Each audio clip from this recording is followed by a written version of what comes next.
Сайн бацгаана уу хүүхдүүд. Ингээд хүүхдүүд та бүхэнтэйгээ 2 дахь телевиз хичээлээрээ уулзч байгаадаа баяртай байна. За, өнөөдрийн багшийнх нь хичээлийн сэдэв утга ялгсан үгийг зөв унших, бичих. За, ингээд хүүхдүүд та бүхэн монгол хэлний дэвтэр номоо гаргаад багштайгаа хамт хичээлээ эхлэе. Өнөөдрийн сар өдрөө тавиад хичээлийн сэдвээ тавиарай.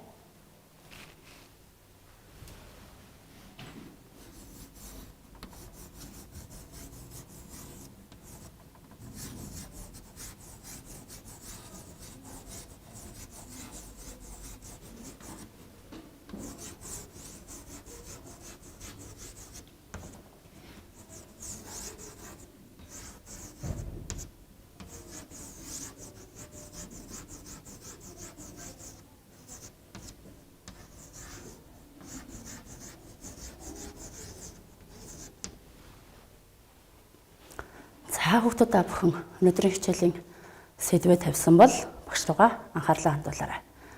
За өнөөдөр бид нар юуг мэдэж, юуг сурах вэ гэхээр эхлээд энэ үсгээр утга ялгсан үгийг зөв уншина.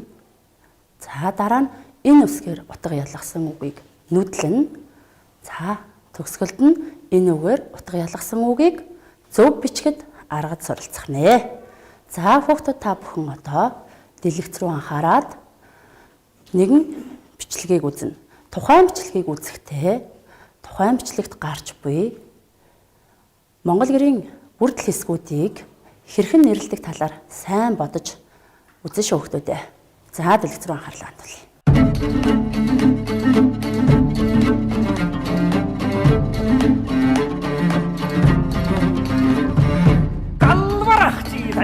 Mod katri haurva hengstidorvan undisen jammer hornda ko sehen sallanden jammer shawlivde pulvi chufsam bayin jammer vargan haramva alvarchi mod katri kuisen dorganisho hengstidorvan undisen ossin dorganisho ol sehen sallanden herdigil bongolsho 올리했었던 그선을 그리기를 하루되셔 앙도가라갈로이 얌머러버흥 으치러봐 아치산던 못우리 얌머러가치러 오르러봐 허이르도가라갈로이 얌머러버흥 으치러봐 허우르를 뜬하야분. За хүүхдүүд бичлэгээ үзэхдээ анхааралтай ажиглаж харсан уу? За тэгвэл одоо багшийнхаа өмнө байгаа саяны бичлэгэн дээр гарсан гэр маань за багшийнх нь өмнө харагдаж байна. Тэгэхээр хүүхдүүд та бүхэн одоо эндээс багштайгаа хамтарч ярилцъя. За хүүхдүүдээ энэ тойрсон дугуй энэ зүйлийг юу гэдэг вүлээ? Энийг маш сайн ажиглаад дэвтэртээ нэрийг нь өөрсдийн бодлоор таамаглаж бичье. За бичээрэй хүүхдүүдээ. За юу гэж бичсэн бэ? Багштайгаа тулгая.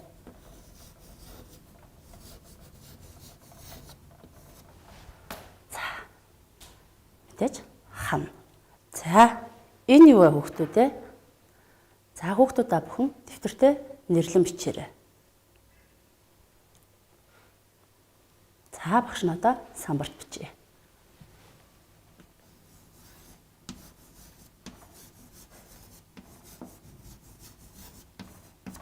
Гэрийн баг нь байх нэ. За энэ юу вэ хүүхдүүдээ? Мөн дэвтэртээ нэрлэн бичээрэй. За одоо багш нь самбарт бичье.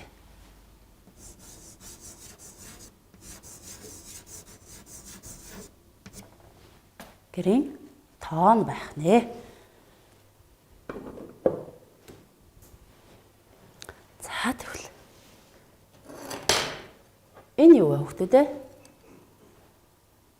За дэвтэртээ нэрлэн бичээрэй.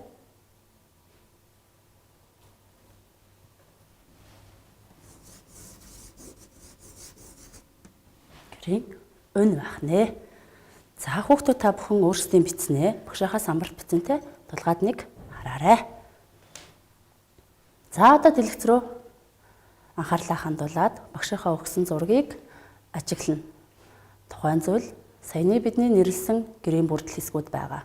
Хэрхэн ямар бүрдэл хэсэг маань яаж тогтож байгааг та бүхэн ажиглан хараарай.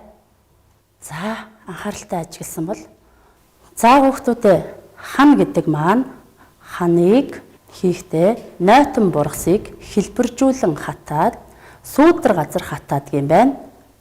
За, багна маань юмыг тулж тулгуурладаг зүйл байх нэ. Тоон маань гэрийн тэргүүн буюу толгой гэж бэлэгддэг байх нэ. Сурах хүчгийнхаа 64-р хуудсыг гаргаад 2 онцгойг хүүхдүүд та бүхэн онцгоны хариуг дэвтэртээ таамаглан бичнэ шүү. Эхний онцгой ишигнийвэр ийшээ тийшээ. За, 1 гэж дугаарлажгаад хариултаа бичээрэй.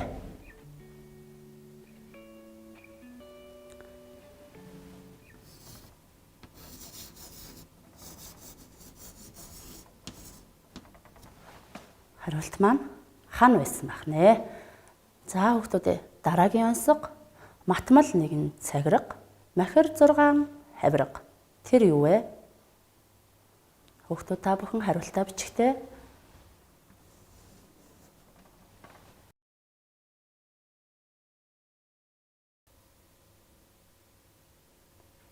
За, энэ маань зөв хариулт нь тоон байсан байх нэ. За, хүүхдүүдээ одоо багшийнхаа хэлэх үгсийг хэрхэн хэлэгдэж байна вэ гэдгийг анхааралтай сайн сонсон шүү. За, сонсороо хүүхдүүдээ. Хан. За, хан гэдэг үгний ард гişгтэй уншиж үзье. Хан. Дараагийн үг тоон. Тухайн үгээ гişгтэй уншиж үзье.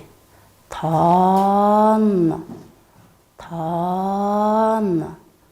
Дараагийн үг баган. Гişгтэй уншиж үзье. Баган. Маш сайн байна. За, одоо бүгдээрээ хэлэгдэхдээ ингэж хэлэгддэг юм бол хэрхэн бичигддэг талаар нь ярилцъя. Багштайгаа хамт хэлээд, сонсоод, хамт дагаад бичээд явах юм шиг хүүхдүүдээ. За, эхний үг хан. За, бичээ хүүхдүүдээ.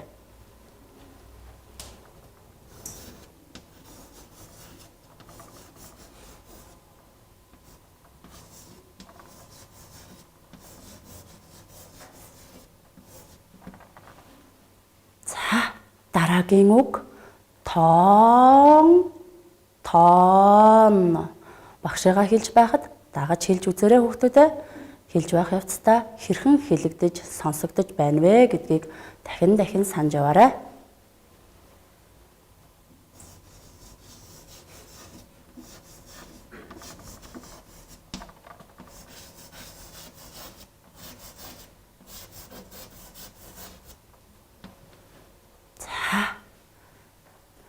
Дараагийн үг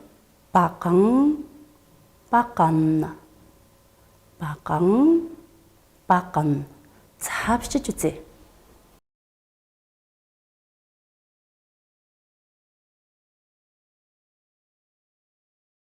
Баган.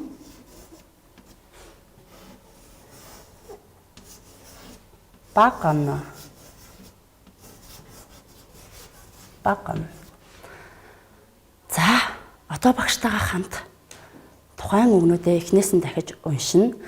Уншихдаа хамт уншина. Хэлэгдэж байгаа байдал, бичигдэж байгаа байдлыг уншихдаа ямар нэгэн өөр өнгийн харандаа одоо гартаа барьж болно. Эсвэл балын харандаага бас барьж болох юм шиг хүүхдүүдээ. Хан. За, хүүхдүүдээ энэ үсгний доогуур зуръя. Хан. Дараагийн үг хан. За, наа гэсэн үгийн доогуур зуръя. Дараагийн үг тоон. Тоон. Татдагч өгье энэ хэсгээ. Тоон. Тоон.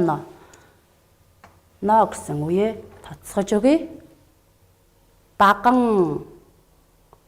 Баган. Энэ хэсгээ татдагч өгье. Баган. Баган.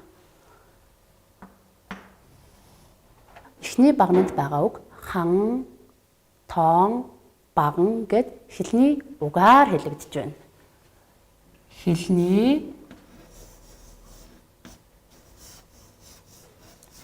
Хэлний угийн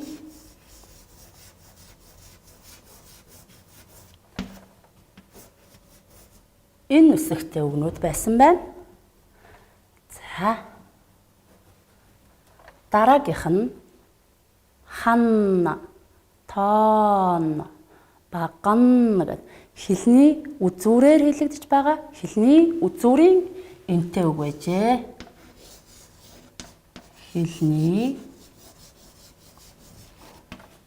үзүүрийн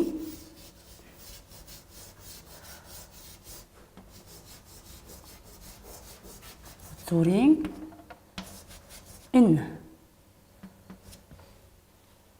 За хүүхдүүдээ сая бид хэлэгдэх, сонсогдох, бичигдэх талаас нь ажиглалаа. Одоо тэгвэл утгын хувьд ямар ялгаатай байдгийг дэлгэцнээс харцгаая.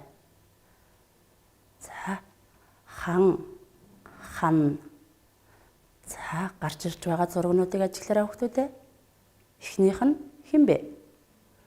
Бидний сайн мэдэх хан хүү вэ шүү дээ. Дараагийнх нь гэрийн хан байна.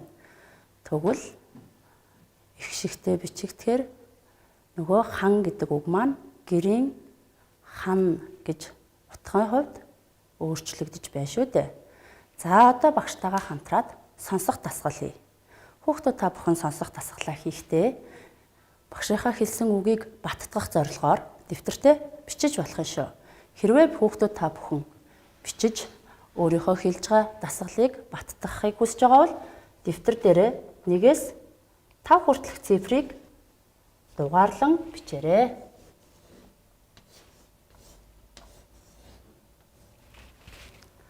За бичсэн хүүхдүүдээ.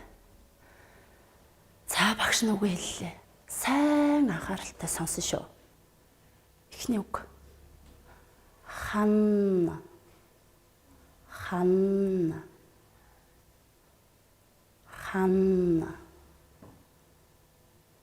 Дараагийн үг.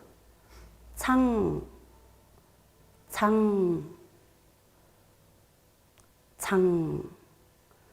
Дараагийн үг. Он.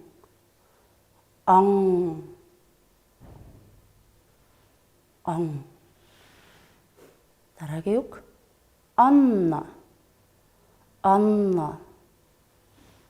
Он. Хамгийн сүүлийн үг. Тоон.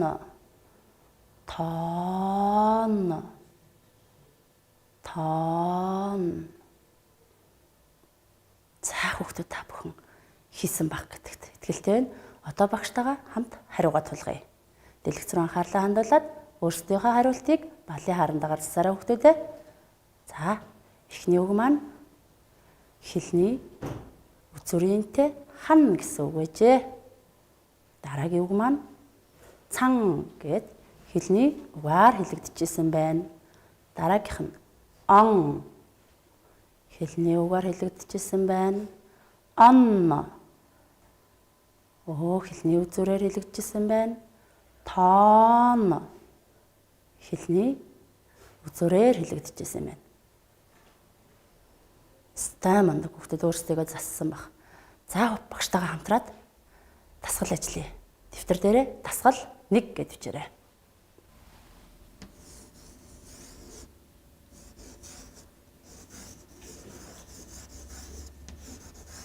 Дасгал 1.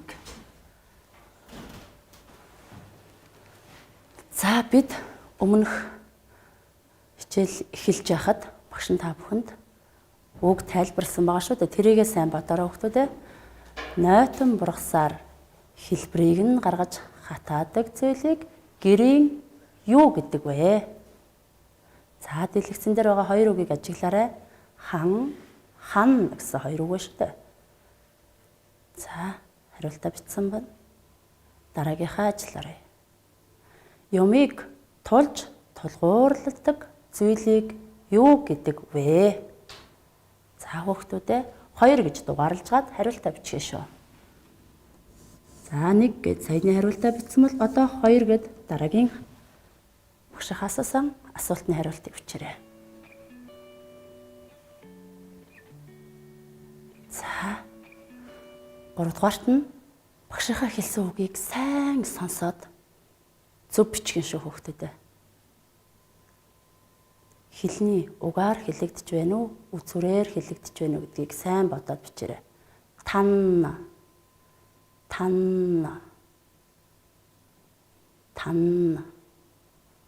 За сонссон бол 3 гэж дугаарлаж хад хариултаа бичье.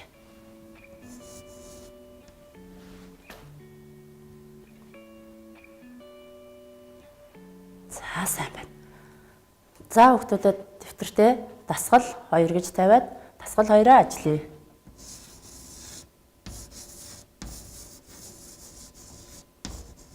Дасгал 2. За хүүхдүүдээ дэлгэц рүү анхаарлаа хандуулад гэрийн бүрдэл хэсгүүдийн зургийг бүрдэл хэсгүүдийг нэрлсэн үгтэй зөв харгалзуулах юм шүү. Жишээ болгож багш нь та нарт тайлбарлаж өгье. За дэвтэр дээр 1-ээс 5 хүртэл дугаарлая. 1 2 3 4 5. За нэгэн цифрийн харалтаа зөв харгалзуулах зай үлдээгээд А Б В Г Д гэсэн үсгэнүүдийг тавья. За хүүхдүүд та бүхэн 1-р дасгалыг харъя. 1-р дасгал хан байгаа. Тэгвэл нэгийн Б-тэй холбогдож шүү дээ хүүхдүүдээ. За үлдсэн 4 дасгалыг өөрсдөө ажиглая.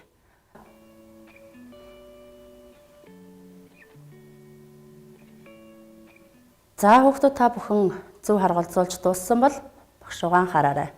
За өөрсдийнхөө хийсэн дасгалыг зөв эсгийг багшийнхаа самбарт харгалзуулсантай тулгаад нэг хараарай. За дараагийн дасгал. Дасгал 3. Дэвтэртээ дасгал 3 гэж бичээрэй хүүхдүүдээ.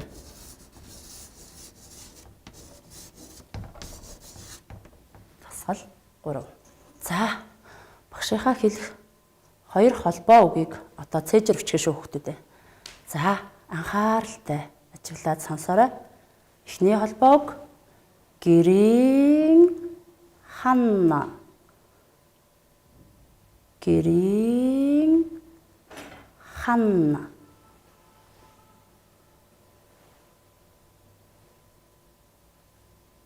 За дараагийн холбоог хос баганна.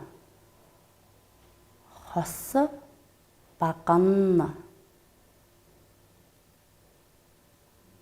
За хүүхдүүд та бүхэн саяны бичсэн 2 холбоо үгээрээ өгүүлбэр зохиох юм.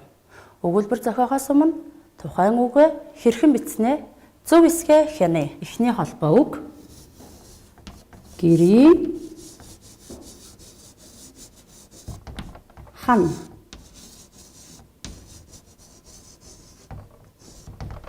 За хүүхдүүд та бүхэн хариултаа дуулгаарай. Дараагийн холбоо үг хос багна.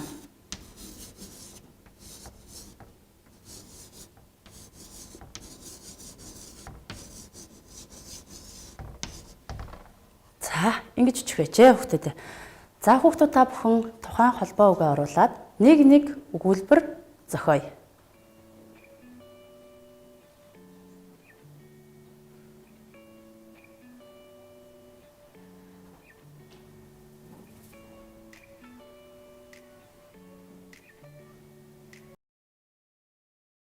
За хүүхдүүдээ өгүүлбэрээ зохиосон өгүүлбэрүүдээ гэрээхэндээ уншиж өгөөрэй. Одоо дэлгэц рүү анхаарлаа хандуулад хүүхдүүд хэрхэн зохиосныг харъя. Эхний өгүүлбэр аав гэрийн хан хийв гэж зохиосон байна. Дараагийн өгүүлбэр гэрийн хан тэгс сайхан харагдлаа. Дараагийн өгүүлбэр би хос багам харлаа. Дараагийн өгүүлбэр маань Монгол гэр хос багантай. За хүүхдүүд та бүхэн одоо багш руугаа анхаарлаа хандуулъя. Хэдүүлээ өнөөдөр юу сурч, юу мэдснэ эргээд нэг харъя. За бидний өнөөдрийн хичээл хэрхэн явагдсан бэ? За бид энэ үсэгтэй үгийг зөв уншиж, бичиж чадсан уу хүүхдүүдээ? За хүүхдүүдтэй хамтраад хэдүүлээ энэ үгээ уншаад нэг үзье. Хан, хан. За хүүхдүүд та бүхэн сонсох болон бичигдэх талаас нь хараарай. Мөн он. За энэ үгний хувьд он гэдэг маань шинэ он ирлээ гэж ярьдаг шүү дээ. Тэгвэл он гэдэг маань юмыг шидээд онох гэдэг утгаараа байх нэ. За мөн бид нар утгын хувьд ялгаж харж чадсан уу хүүхдүүдээ? За хан гэдэг маань ханхүү байсан. Хан гэхээр гэрийн хан болсон шүү дээ. Самбарлууга ажиглаарай. За бид эхлээд гэрийн бүрдэл хэсгүүдийг нэрлэж чадсан уу? За хүүхдүүд та бүхэн нэрлсэн. Онцгой зөв таасан уу? За онцгой таасан. За үгийг хэлэгдэх, бичигдэх талаас нь бид нар ажиглаж ялгаж чадсан уу хүүхдүүдээ? Чадсан байгаа. За одоо багш руугаа анхаарад хэлний үгийн энэ, хэлний үзүүрийн энэ маань аль үлээ гэдгээ эргэж нэг санаад холбож үзье. За хэлний үгийн гэж хэлэгдэж байгаа. Тэгэхээр эхний багнанд байгаа хан, тоон, баган гэдэг үгнүүд маань хэлний үгийн энэ. За хэлний үзүүрийн энэ маань хан, тоон, баган гэсэн үгнүүд маань хэлний үзүүрийн энээр хэлэгдэж байх нэ. За багштайгаа хамтраад мөн дасгалуудыг сонсох дасгал, бичих дасгал, мөн тухайн үгийг бүрдэл хэсгүүдтэй холбох дасгалаа хийсэн өгүүлбэр зохиож сурсан. Тэгэхээр бид нэр өнөөдрийн хичээлийн зорилго болгосон үгээ уншиж чадлаа, нүдлэн тогтоож чадлаа, зөв бичиж чадлаа. Хичээлдээ идэвхтэй оролцсон хүүхдүүдтэй маш их баярлалаа. Баяртай хүүхдүүдээ.